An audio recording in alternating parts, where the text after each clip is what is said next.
Errare humanum est, perseverare diabolicum. J'allais vous le dire.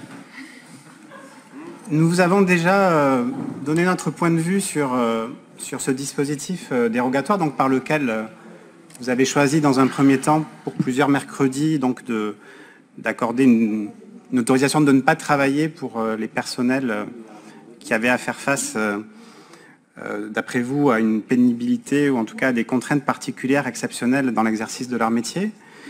Nous avions déjà dit à l'époque ce que nous en pensions, à savoir qu'il n'y avait pas de sujet sur la reconnaissance de l'engagement de ce personnel, sur la reconnaissance qui était la nôtre, mais que l'attribution de jours de congé supplémentaires ne nous semblait pas la bonne façon et le bon message.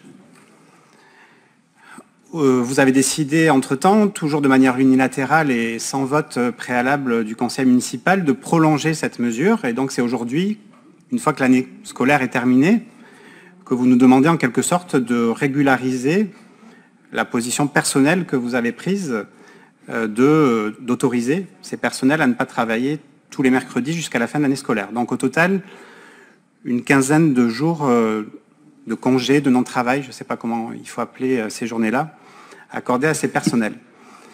Alors tout à l'heure et ce matin, vous nous disiez il faut faire des propositions, il faut être positif, il faut du débat. Nous essayons d'en faire puisque, faute d'être informés par le comité technique, faute d'être informés dans les commissions, puisque nous posons des questions, vous avez évoqué dans le congrès d'une organisation syndicale les remarques qu'aurait faites le préfet sur ce dispositif. Nous avons demandé quelles étaient ces remarques. Il nous a été indiqué en commission que c'était une simple demande d'explication. Je reste assez dubitatif, mais en tout cas, admettons que ce soit vrai. Et donc, on voulait essayer de trouver un dispositif qui soit plus adapté, plus sécurisé, puisque, encore une fois, d'après nous, la voie que vous prenez n'est pas la bonne. Alors, elle n'est pas la bonne juridiquement. L'argumentation juridique nous semble faible et du coup fragile. Et donc là aussi, on ne voudrait pas que le personnel ait de mauvaises surprises. Vous nous avez rassuré sur ce point en nous disant qu'on pouvait être certain qu'il n'y aurait pas de censure, ni par le préfet, ni par le tribunal administratif. Nous verrons. Ça ne nous semble pas être la bonne réponse managérialement. Vous nous avez expliqué ce matin comment vous vouliez révolutionner l'administration municipale. Il ne nous semble pas, même en période de pandémie, qu'accorder 15 jours de congés supplémentaires au personnel, alors que des parents, à l'inverse, ont dû, eux, poser des jours de congés pour pouvoir s'occuper de leurs enfants lorsque les écoles ou les cantines, ou les deux, étaient fermées faute de personnel. Ça ne nous paraît pas être le bon chemin d'accorder... Nous avons besoin de ressources dans les écoles, nous avons besoin de temps de travail dans les écoles, et là, vous enlevez du temps de travail et de la présence dans les écoles, à tel point que dans le cadre de la commission d'enquête sur les écoles, que vous avez souhaité constituer, là aussi on pose des questions, là aussi on essaie de s'intéresser, là non plus on n'a pas de réponse.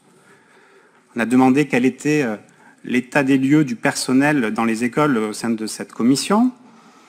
On n'est pas les seuls à le demander, beaucoup de parents, beaucoup de collectifs, vous avez promis la transparence. Toujours pas de chiffres. Donc je ne sais pas où est-ce qu'il faut le demander. Si dans l'hémicycle on ne nous répond pas, dans les commissions on ne nous répond pas, dans les commissions d'enquête on ne nous répond pas. On nous donne des chiffres globaux qui ne veulent absolument rien dire. Et donc comment voulez-vous qu'on travaille et qu'on vous fasse des propositions? Alors je recite ce chiffre, il vous avait choqué la dernière fois, et je voudrais s'il vous plaît qu'on ne fasse pas de politique politicienne. Vous êtes tombé dans la... Vous êtes tombé dans la marmite de potions politiques lorsque vous étiez petit. Moi, je n'y suis pas tombé. Donc, je suis désolé, je fais effectivement un peu de technique, un peu de droit, un peu de budget, un peu de gestion administrative. Enfin, vous savez, c'est utile pour faire fonctionner une collectivité. Oui, d'ailleurs, ce qui serait utile, c'est de savoir que les élèves ne vont pas à l'école le mercredi, pour commencer déjà. Hein. Oui, je sais bien. Oui. Ah oui, non, mais c'est pas l'impression que vous avez donnée, mais allez-y. Je vais y revenir, ne vous inquiétez pas. Je sais à peu près comment fonctionne une école et j'ai des enfants. Donc, je disais, vous nous demandez de ne pas faire de politique politicienne alors que vous ne faites que ça. Et la dernière fois, vous avez essayé de monter en disant « Quoi ? Vous ne reconnaissez pas le personnel dans les écoles ? Bravo, c'est ça la droite, bravo !» La droite reconnaît le travail du personnel municipal, il n'y a pas de sujet. Reconnaître le travail, c'est ne pas insulter les fonctionnaires, monsieur le maire. Reconnaître le travail des fonctionnaires, c'est essayer de leur donner les moyens de bien exercer leur travail. Et donc, effectivement, ces 15 jours de congé multipliés par des milliers de fonctionnaires concernés, ça fait 5 millions d'euros. Je le redis, ça vous choque, mais c'est 5 millions d'euros d'argent du contribuable qui a été utilisé pour payer un travail qui n'a pas été effectué. Et en plus, de manière juridiquement un peu contestable. Donc 5 millions d'euros, vous auriez pu, au lieu de les dépenser de cette façon-là, je pense que le personnel aurait été beaucoup plus sensible à accroître les prestations de ménage, par exemple, de façon à pouvoir maintenir les écoles ouvertes. Alors vous avez fait, heureusement, et c'est très bien, c'est la moindre des choses en situation de pandémie, chaque entreprise, chaque collectivité l'a fait, d'augmenter ses prestations de façon à faire le maximum et à compenser les absences. Mais vous l'avez fait insuffisamment, puisque malgré tout, malgré cet effort-là financier qui a été fait sur ces marchés privés, ça n'a pas permis de maintenir les écoles ouvertes. Et je pense que ça aurait été plus reposant pour les personnels municipaux d'avoir des renforts que de devoir jouer les bouches-trous d'une école à l'autre et effectivement de rencontrer du coup des difficultés, de la fatigue, je ne le conteste pas. Mais la méthode que vous utilisez, c'est juste une question de gestion. Et donc oui, nous avons des divergences. Il ne nous semble pas qu'accorder 15 jours de congé à l'ensemble du personnel des écoles le mercredi soit la bonne solution. C'est coûteux. Ça envoie un mauvais signal. Ce matin, une de vos collègues vous a expliqué la situation dans les écoles en montrant ce tract d'une organisation syndicale qu'elle connaît bien. Effectivement, que demande le personnel aujourd'hui? Et vous vous êtes mis tout seul dans cette difficulté en l'accordant exceptionnellement cette année. Non seulement le personnel vous demande de le prolonger encore l'année prochaine, ils vont d'ailleurs faire grève à la rentrée pour obtenir cet avantage de manière pérenne. Et donc comment vous allez le gérer l'année prochaine lorsque tout le monde va le redemander? En plus, le mercredi, justement dans le cadre de la commission d'enquête des écoles, une partie du personnel qui a été auditionné nous a indiqué que c'était le jour où les personnels se rencontraient, puisque justement les enfants ne sont pas présents. Donc c'est là qu'ont lieu les formations, c'est là qu'ont lieu les temps en commun, c'est là qu'a lieu le travail d'équipe, le travail collectif. Nous avons aussi, dans le cadre toujours de cette même commission d'enquête, été voir votre prestataire préféré, la Sodexo. D'ailleurs, visite très intéressante, ce qui a permis d'aller contre beaucoup d'idées reçues sur cette délégation de service public, y compris tous les membres de la commission d'enquête ont pu le constater, je crois, et certains ont appris des choses.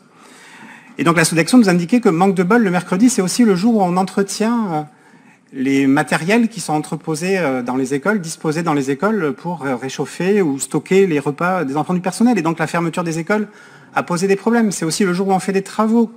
Et donc du coup, la fermeture des écoles a posé des problèmes. Le mercredi, l'absence de personnel municipal a posé des problèmes. Voilà, donc non seulement vous n'utilisez pas, de notre point de vue, les meilleures méthodes de gestion, et donc c'est un débat de gestion, c'est pas un débat politique de savoir si oui ou non, bien évidemment que nous sommes reconnaissants vers le personnel municipal. Mais il y a d'autres moyens de reconnaissance que de donner des congés. Je pense que c'est une mauvaise solution, c'est une mauvaise habitude, c'est quelque chose de coûteux, c'est quelque chose qui n'est pas compris des parents, des familles. Beaucoup d'autres personnels de première ligne, des personnels de seconde ligne, on les a beaucoup soutenus pendant cette pandémie. Ils n'ont pas forcément eu des 10 ou 15 jours de congé. Au contraire, ils ont travaillé plus que d'habitude. Ils ont eu des primes, oui. Donc vous auriez pu peut-être faire une prime au lieu de donner des jours de congé. Voilà, donc du coup, n'essayez pas d'opposer la méchante droite qui voudrait le mal du petit personnel des écoles que vous défendez la main sur le cœur. C'est pas ça.